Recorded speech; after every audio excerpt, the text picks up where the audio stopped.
A hush fell over China's post-pandemic boom.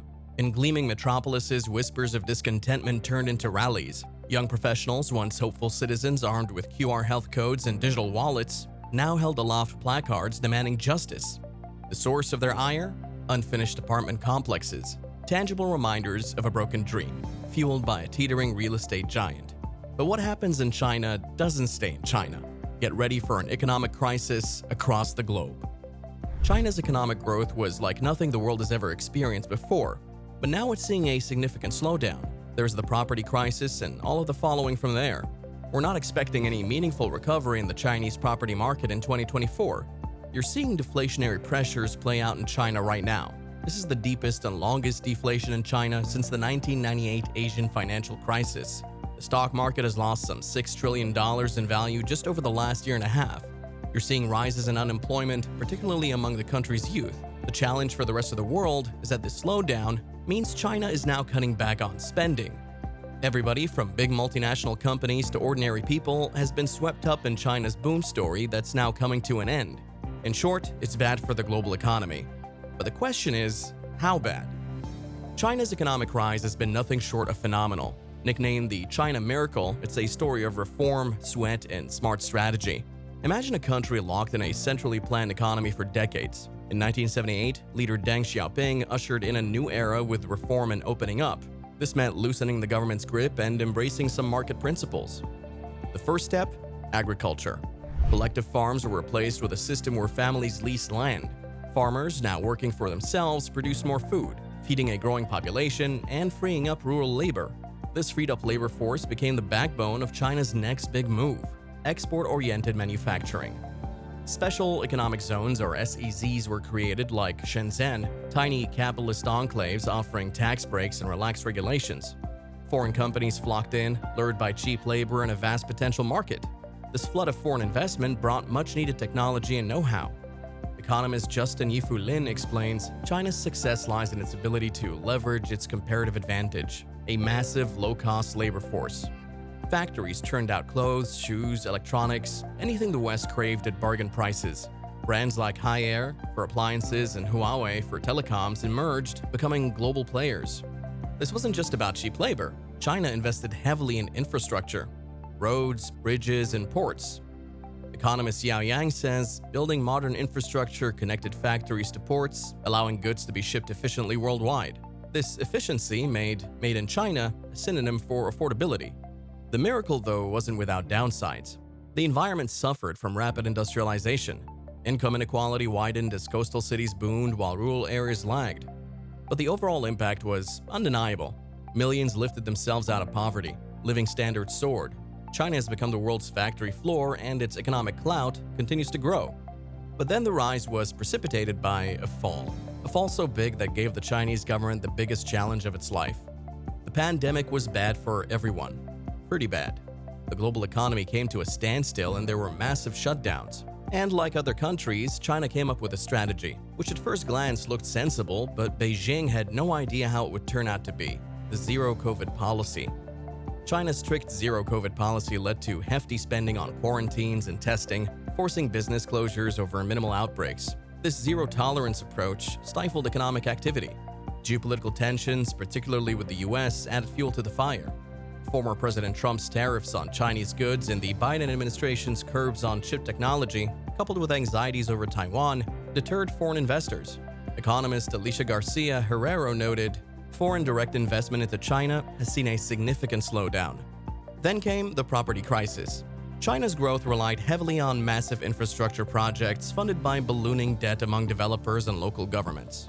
The government's attempt to rein in this shadow debt by cracking down on bad actors, as phrased by economist Andy Roth, created a confidence crisis. People fled the stock market, fearing a significant economic slowdown. The Evergrande bankruptcy exemplified this crisis. Evergrande, a heavily indebted developer, defaulted on its loans, sending shockwaves through the property sector. Economist Diana Cho explained, Evergrande's collapse exposed the fragility of China's property market, a key driver of growth for decades.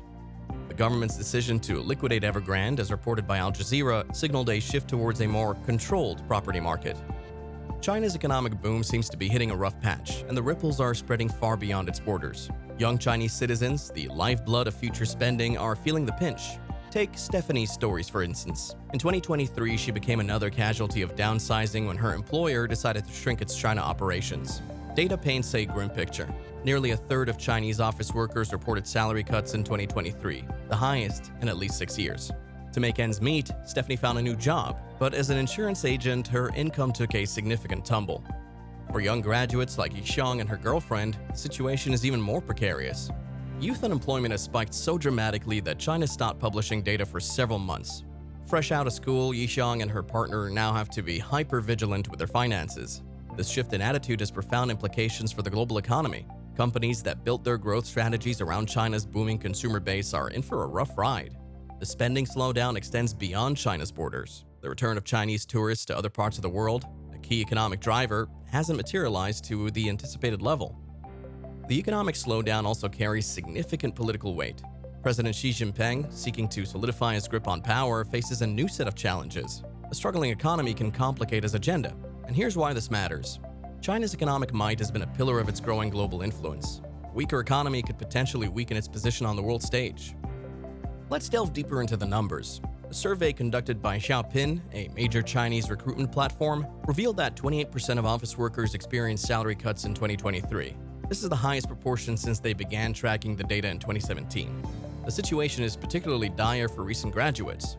The China National Bureau of Statistics stopped publishing youth unemployment data between April and July 2023, sparking concerns about the severity of the issue. Experts believe the numbers were likely too high for comfort. This economic slowdown isn't just a domestic concern for China. Multinational corporations that set up shop in China, betting on its vast consumer base, are starting to feel the heat. With young Chinese adults tightening their belts, these companies are seeing a decline in sales. This could lead to ripple effects across global supply chains, potentially impacting businesses worldwide. And the impact isn't just limited to corporations. Tourism destinations worldwide were counting on a resurgence of Chinese tourists to bolster their economies. However, with a more cautious spending mindset taking hold in China, the anticipated surge in tourism hasn't materialized. This shortfall in tourist spending pinches economies that rely heavily on Chinese visitors.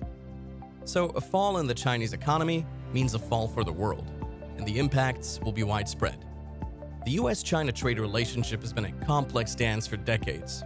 American companies like Boeing, a major exporter for airplanes to China, have seen a significant decline in orders. In 2022, Boeing anticipated selling 80 jets to China, but the actual number dipped to just 30. This translates to lost jobs in American manufacturing and a potential ripple effect throughout the supply chain. The slowdown also impacts American agriculture. China, a major importer of soybeans from the US, has been buying less. This means lower prices for American farmers and potentially reduced income for rural communities. Additionally, American consumers used to a steady stream of affordable Chinese-made goods might see price hikes due to potential supply chain disruptions or adjustments by American companies to compensate for a smaller Chinese market.